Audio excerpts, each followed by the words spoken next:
ଆସୁଛି ମହାବାତ୍ୟା 215 କି.ମି. ବେଗରେ ବହିବ ପବନ, ମହାବିନାଶ ନେଇ ସତର୍କ କଲେ ସରକାର। ମାଣ୍ଡି ଆସୁଛି ମହାବାତ୍ୟା। ଦକ୍ଷିଣ ଏସୀୟ ଦେଶ ଫିଲିପାଇନ୍ସରେ ଭୟଙ୍କର ବାତ୍ୟା ନେଇ ଆତଙ୍କ ଖେଳି ଯାଇଛି। ବାତ୍ୟା ସମୟରେ ଘଣ୍ଟା ପ୍ରତି 215 କି.ମି. ବେଗରେ ପବନ ବହିବା ସମ୍ଭାବନା ରହିଛି। ଏହି ବାତ୍ୟା ଯୋଗୁଁ ସ୍କୁଲ କଲେଜ ସବୁ ବନ୍ଦ ରଖାଯାଇଛି। ସମୁଦ୍ର କୂଳକୁ ମତ୍ସ୍ୟଜୀବୀଙ୍କୁ ଯିବାକୁ ବାରଣ କରାଯିବା ସହ ସୁରକ୍ଷିତ ସ୍ଥାନକୁ ସ୍ଥାନାନ୍ତର ପାଇଁ ସରକାରଙ୍କ ପକ୍ଷରୁ କୁହାଯାଇଛି। ବାତ୍ୟା ଯୋଗୁଁ ଏଠାରେ ବ୍ୟାପକ କ୍ଷୟକ୍ଷତି ହେବାର ଆଶଙ୍କା ରହିଛି। ତେବେ ଏହି ବାତ୍ୟାର ନାମ କ୍ରେଥନ ରଖାଯାଇଛି। ସ୍ଥାନୀୟ ପାଣିପାଗ ବିଭାଗର ସୂଚନା ଅନୁଯାୟୀ କାଗାୟନ ଏବଂ ବଟାନେସ୍ ପ୍ରଦେଶର ବାଲିଟିଙ୍ଗ ଦ୍ୱୀପର ଉପକୂଳବର୍ତ୍ତୀ ଅଞ୍ଚଳରେ ଘଣ୍ଟା ପ୍ରତି 175 ରୁ 215 କି.ମି.ର ବେଗରେ ପବନ ବୋହିବା ଦେଖିବାକୁ ମିଳିଛି। ବାତ୍ୟା କ୍ରେଥନ ଧୀରେ ଧୀରେ ପଶ୍ଚିମ ଦିଗକୁ ଗତି କରୁଛି ଏବଂ ମଙ୍ଗଳବାର ତାଇୱାନର ଉତ୍ତର ପୂର୍ବ ଦିଗ ଆଡ଼କୁ ମୁହାଁଇବା ପରେ ଏହା ମହାବାତ୍ୟାରେ ପରିଣତ ହୋଇପାରେ।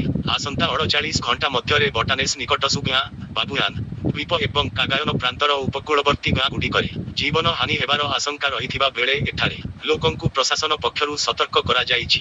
ଏପରିକି ଛାତ ଘର ଭାଙ୍ଗିବା ସମ୍ଭାବନା ଥିବାରୁ ଲୋକଙ୍କୁ ଅନ୍ୟତ୍ର ସ୍ଥାନାନ୍ତର ମଧ୍ୟ କରାଯାଉଛି।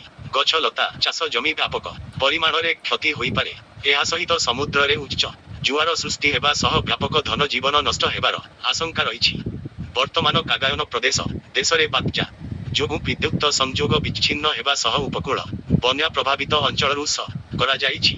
ଅଧିକାରୀମାନେ କହିଛନ୍ତି ଯେ ସତର୍କତାମୂଳକ ପଦକ୍ଷେପ ସ୍ୱରୂପ ସୋମବାର ଉତ୍ତର ପୂର୍ବରେ ସମସ୍ତ ସ୍କୁଲ ଓ କଲେଜକୁ ବନ୍ଦ ରଖା। ସୂଚନା ଅନୁସାରେ ଫିଲିପାଇନ୍ସରେ ପ୍ରତିବର୍ଷ ପ୍ରାୟ 20ଟି ବାତ୍ୟା ଆସିଥାଏ। 2013 ମସିହାରେ ବିଶ୍ୱର ସବୁଠାରୁ ଶକ୍ତିଶାଳୀ ବାତ୍ୟା ଟାଇଫୁନ ଯୋଗୁଁ 7300ରୁ ଅଧିକ ଲୋକଙ୍କ ଜୀବନ ଯାଇଥିଲା। ଏହି ବାତ୍ୟା ଯୋଗୁଁ କେନ୍ଦ୍ରୀୟ ଫିଲିପାଇନ୍ସରେ 50 ଲକ୍ଷରୁ ଅଧିକ ଲୋକ ବିସ୍ଥାପିତ ହୋଇଥିଲେ।